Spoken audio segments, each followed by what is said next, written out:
नमस्कार, आप सभी का स्वागत है श्री चैतन्य योगाश्रम के YouTube चैनल पर। आज हम भगवत गीता के 10वें अध्याय के बारे में चर्चा करेंगे। इसमें सर्वप्रथम श्री भगवान बोले, हे महाबाहो, फिर भी मेरे परम रहस्य और प्रभाव युक्त वचन को सुन, जिसे मैं तुझ अतिशय प्रेम रखने वाले के लिए हित की इच्छा से कहूँगा। मेरी उत्पत्ति को अर्थात लीला से प्रकट होने को ना देवता लोग जानते हैं और ना महर्षि जन ही जानते हैं, क्योंकि मैं सब प्रकार से देवताओं का और महर्षियों का भी आदि कारण हूँ। जो मुझको अजन्मा अर्थात वास्तव में जन्म रहित अनादि और लोकों का महान ईश्वर तत्व से जानता है, वह मनुष्यों में ज्ञानवान पुरुष संपूर्ण पापों से मुक्त हो जाता है। निश्चय करने की शक्ति, यथार्थ ज्ञान, असमूढ़ता, क्षमा, सत्य, इंद्रियों का वश में करना, मन का निग्रह तथा सुख दुख, उत्पत्ति प्रलय और भय अभय तथा अहिंसा, समता, संतोष, तपदान, कीर्ति और अपकीर्ति, ऐसे ये प्राणियों के नाना प्रकार के भाव मुझसे ही होते हैं। 7 महर्षि जन, 4 उनमें भी पूर्व में होने वाले सनकादि तथा स्वयंभुव आदि 14 मनु, ये मुझ में भाव वाले सब के सब मेरे संकल्प से उत्पन्न हुए हैं, जिनकी संसार में यह संपूर्ण प्रजा है। जो पुरुष मेरी इस परम ऐश्वर्य रूप विभूति को और योग शक्ति को तत्व से जानता है, वह निश्चल भक्ति योग से युक्त हो जाता है। इसमें कुछ भी संशय नहीं है। मैं वासुदेव ही संपूर्ण जगत की उत्पत्ति का कारण हूँ और मुझसे ही सब जगत चेष्टा करता है। इस प्रकार समझकर श्रद्धा और भक्ति से युक्त बुद्धिमान भक्तजन मुझ परमेश्वर को ही निरंतर भजते हैं। निरंतर मुझ में मन लगाने वाले और मुझ में ही प्राणों को अर्पण करने वाले भक्तजन मेरी भक्ति की चर्चा के द्वारा आपस में मेरे प्रभाव को जानते हुए तथा गुण और प्रभाव सहित मेरा कथन करते हुए ही निरंतर संतुष्ट होते हैं और मुझ वासुदेव में ही निरंतर रमण करते हैं। उन निरंतर मेरे ध्यान आदि में लगे हुए और प्रेम पूर्वक भजन वाले भक्तों को मैं वह तत्व ज्ञान रूप योग देता हूँ, जिससे वे मुझको ही प्राप्त होते हैं। हे अर्जुन, उनके ऊपर अनुग्रह करने के लिए उनके अंतःकरण में स्थित हुआ मैं स्वयं ही उनके अज्ञान जनित अंधकार को प्रकाशमय तत्व ज्ञान रूप दीपक के द्वारा नष्ट कर देता हूँ।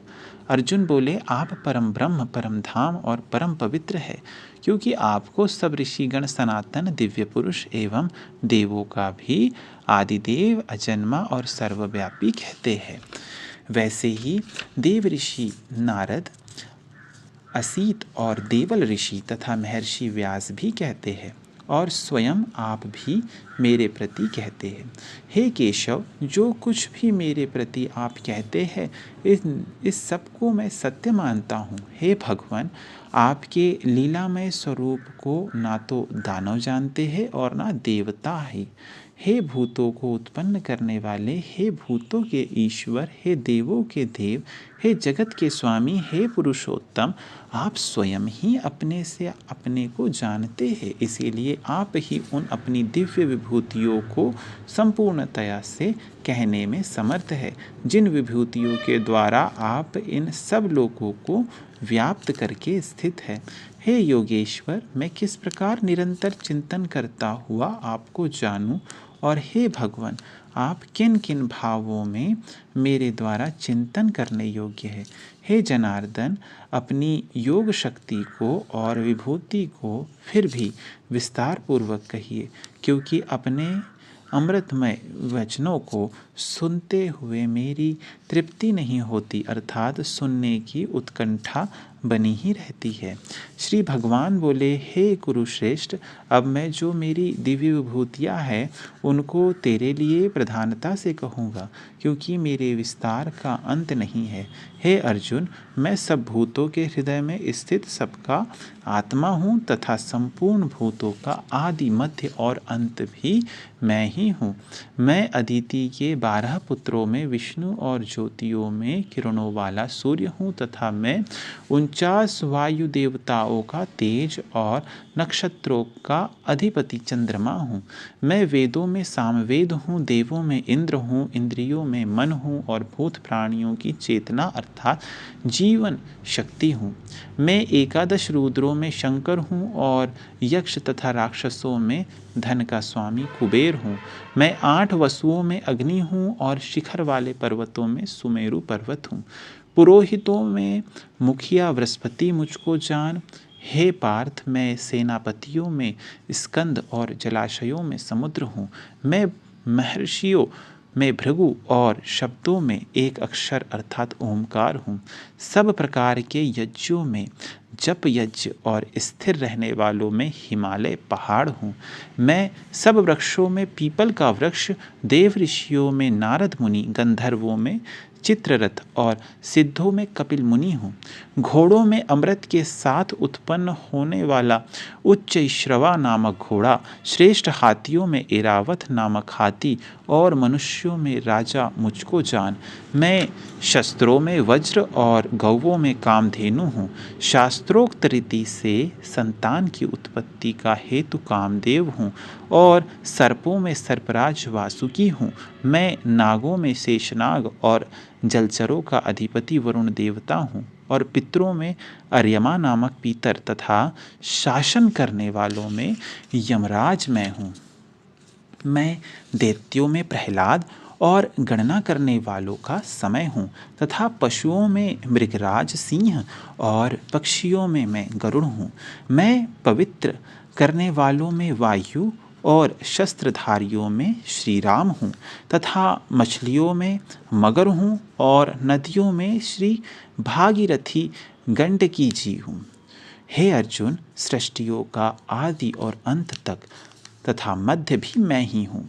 मैं विद्याओं में आध्यात्म विद्या अर्थात ब्रह्म विद्या और परस्पर विवाद करने वालों का तत्व निर्णय के लिए किया जाने वाला वाद हूँ।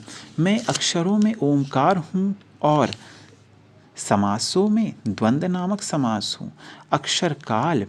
अक्षय काल अर्थात काल का भी महाकाल तथा सब और मुख वाला विराट स्वरूप सबका धारण पोषण करने वाला भी मैं ही हूँ। मैं सबका नाश करने वाला मृत्यु और उत्पन्न होने वालों का उत्पत्ति हेतु हूँ तथा स्त्रियों में कीर्ति, श्री, वाक, स्मृति, मेधा, धृति तथा क्षमा हूँ तथा गायन करने योग्य श्रुतियों में मैं वृहत्साम और छंदों में गायत्री छंद हूँ तथा महीनों में मार्गशीर्ष और ऋतुओं में वसंत मैं हूँ। मैं छल करने वालों में जुआ और प्रभावशाली पुरुषों का प्रभाव हूँ। मैं जीतने वालों का विजय हूँ, निश्चय करने वालों का निश्चय और सात्विक पुरुषों का सात्विक भाव हूँ। वृष्णवंशियों में वासुदेव अर्थात मैं स्वयं तेरा सखा, पांडवों में धनंजय अर्थात तू, मुनियों में व्यासदेव और कवियों में शुक्राचार्य कवि भी मैं ही हूँ।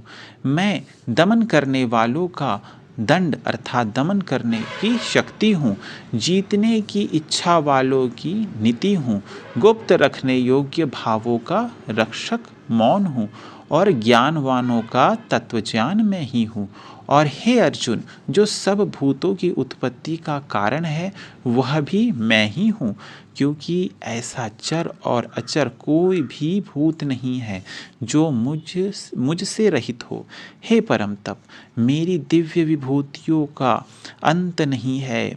मैंने अपनी विभूतियों का यह विस्तार तो तेरे लिए एक देश से अर्थात संक्षेप से कहा है। जो भी विभूति युक्त अर्थात ऐश्वर्य युक्त, कांति युक्त और शक्ति युक्त वस्तु है उसको तू मेरे तेज के अंश की ही अभिव्यक्ति जान। अथवा हे अर्जुन, इस बहुत जानने से तेरा क्या प्रयोजन है? मैं इस संपूर्ण जगत को अपनी योग शक्ति के एक अंश मात्र से धारण करके स्थित हूँ। इस प्रकार भगवद गीता का 10वां अध्याय विभूति योग यहीं समाप्त होता है। धन्यवाद।